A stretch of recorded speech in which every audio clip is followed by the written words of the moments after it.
नमस्कार दोस्तों, नवरात्रि पूजा में दुर्गा पूजा में हम किन किन देवताओं की पूजा करें।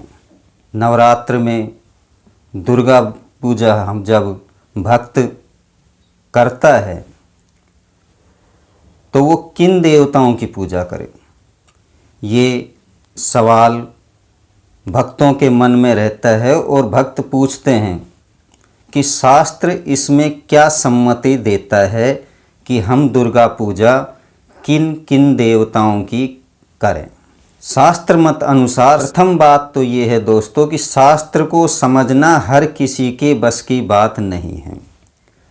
शास्त्र सम्मति देता है और उस पर सहमत होना आपके विषय पर है। शास्त्र केवल सम्मति देता है कि नवरात्र में दुर्गा पूजा, शास्त्र अनुसार शास्त्र कहता है कि आप जिस देवी के गुण और अवगुण से परिचित हो गए हैं उन देवी की आप नवरात्र में पूजा करें, चाहे वह देवी अष्टांगी हो, चतुरानना हो, दशांगी हो, 20 भुजा हो, 32 भुजा हो, वह देवी है, चाहे कौमारी हो, वाराही हो, माँ कालिका हो, दुर्गा, भवानी, अंबिका, लक्ष्मी, कोई सी भी देवी जिसके आप गुण और अवगुण से परिचित हैं उनकी पूजा आप नवरात्र के अंदर कर सकते हैं। वह आपके हृदय,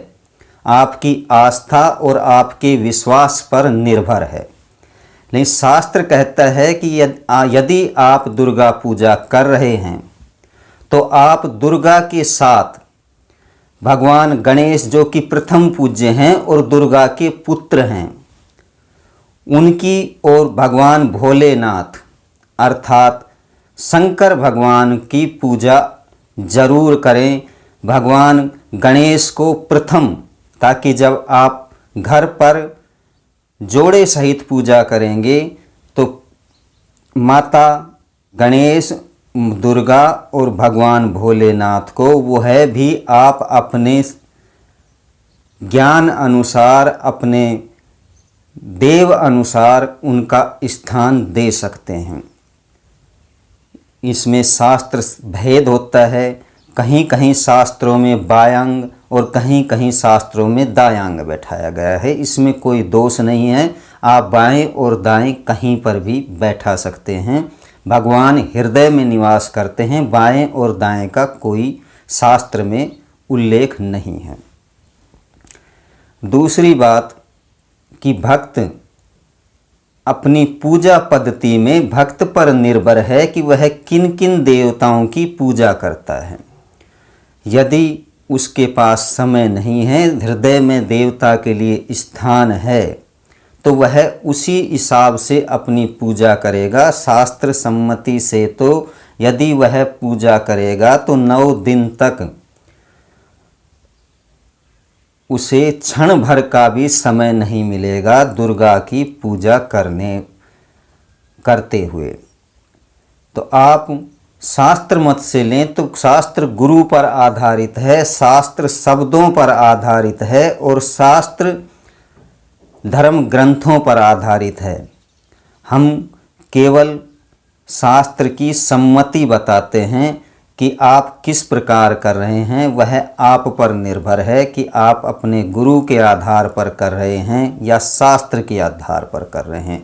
प्रथम आप अपनी जो अभिलाषा है वह यदि बताएंगे तो हम शास्त्र से ढूंढकर आपको बताएंगे कि आपको यह पूजा किस प्रकार करनी है और किस देवता के जो नियम और कानून हैं उनके आधार पर यदि आप पूजा करेंगे तो उसका जो फल है वह आपको मिलेगा। और इसकी कोई समय सीमा निश्चित नहीं होती है, यह आपके श्रद्धा पर होता है। तो व्यक्ति श्रद्धा पर आधारित होकर देवी का पूजन करता है। और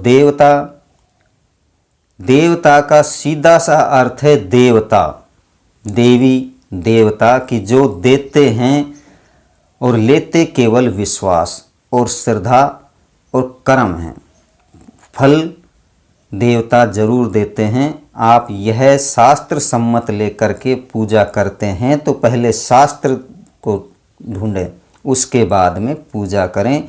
नहीं तो श्रद्धा और विश्वास से आप जिस देवी की पूजा जिस प्रकार करेंगे वह देवता उस देवी की पूजा को ग्रहण करेगा। नमस्कार दोस्तों।